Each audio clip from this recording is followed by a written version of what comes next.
and welcome back to Healing Gems. Thanks again for joining me today. So today I'm going to talk to you about bookending, which you might think, what is that? What does that have to do with chronic fatigue? Well, it has a lot to do with healing from chronic fatigue, getting better, pacing ourselves, and just generally keeping ourselves on a more sort of steady level. So what do I mean by bookending? So bookending is simple, like on a bookshelf, you have a bookend, you have a set of books and you have another bookend. And in this case, the books are an activity and the two bookends are rest. So what you would like to try and do throughout the day, if you can, is to bookend different activities. So you're not doing one activity straight into another activity, straight into another activity. You are breaking your day down into different sections where you can rest before the activity. Obviously you do the activity however long that activity may be for you. Depending on where you are in your healing journey, this might be like 5 minutes reading, or it might be working for a couple of hours, or say like going for a gentle walk outside. And then when you've done that activity, you're going to bookend it again with a resting, nourishing activity. So what can these bookends be? So they really need to be something that is restorative, something where you're going to calm your nervous system, allow your body to go into deep rest, maybe stop all of the whirling thoughts, especially if you're fearful about the activity itself. If you're having fear-based thoughts about, oh God, is this activity going to hurt me? Is it going to bring on a crash? Is it going to increase my symptoms?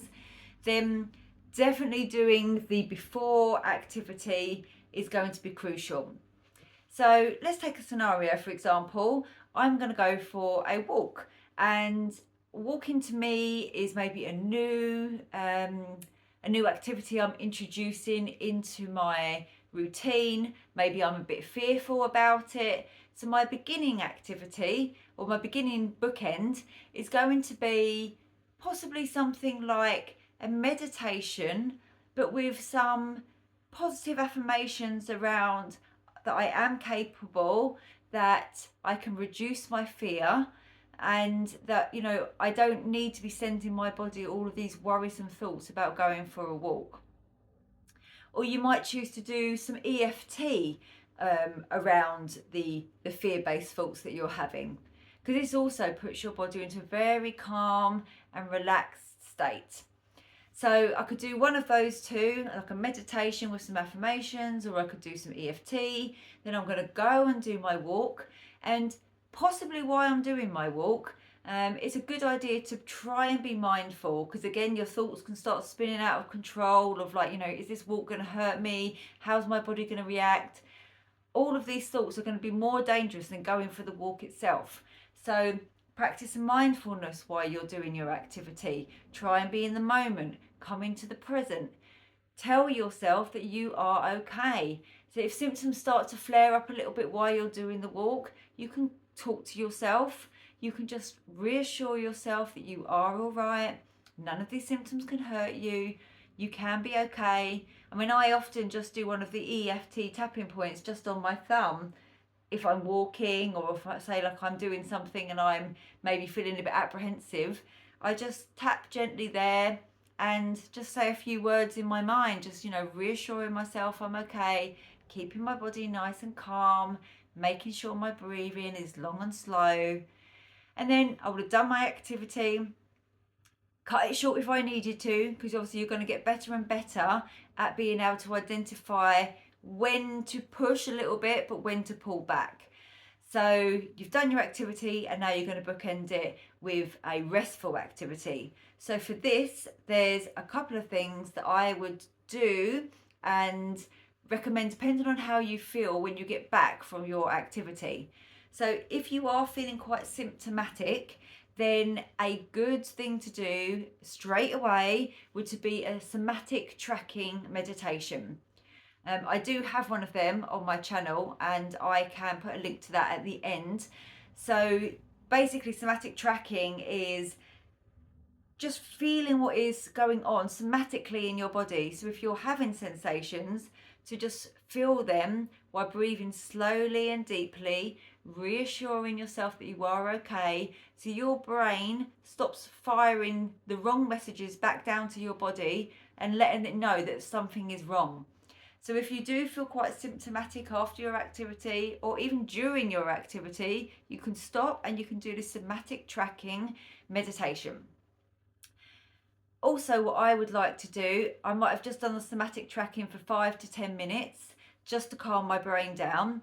And then I might go and do a yoga nidra, because yoga nidra is so restoring, it's so nourishing, it's so, like, it just fills your body up with energy. It really allows you to deeply rest without sleeping and get your body into that parasympathetic nervous state. Now, you may fall asleep, and some people would say you're not supposed to with yoga nidra, but I feel like if you fall asleep, your body is showing you that it needs it. So don't worry if you drift off. That's happened to me countless of times.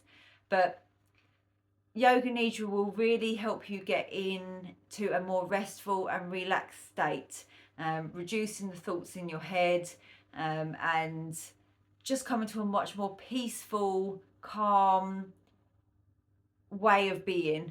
So this is all telling your body, whatever activity you did in the middle, that one, it's safe, two, you've calmed your body back down again, and everything is all right, and you've given yourself that space and that rest that you really need in order to heal and to fill up your energy bucket.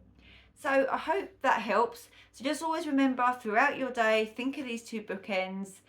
Activity, bookend it with some sort of nourishing activity, and it might be different, for everybody. It might be a bath, it might be a meditation, it might be just sitting there and deep breathing and just listening to the birds. It might be going outside and sitting in the sunshine for 10 minutes. Whatever you find deeply nourishing and restoring and calming, they're the things that you want to do. There's no rules here. These are all just suggestions. You have to find what works good for you. It could be you sitting there petting your dog or your cat, because that puts us into a nice relaxed state as well. So whatever it is that you find, maybe pop the comments in the comment section below to give other people some ideas other than the ones that I've shared here. So if you like this, please give it a thumbs up, please subscribe, please hit the bell icon for when I introduce or release new videos.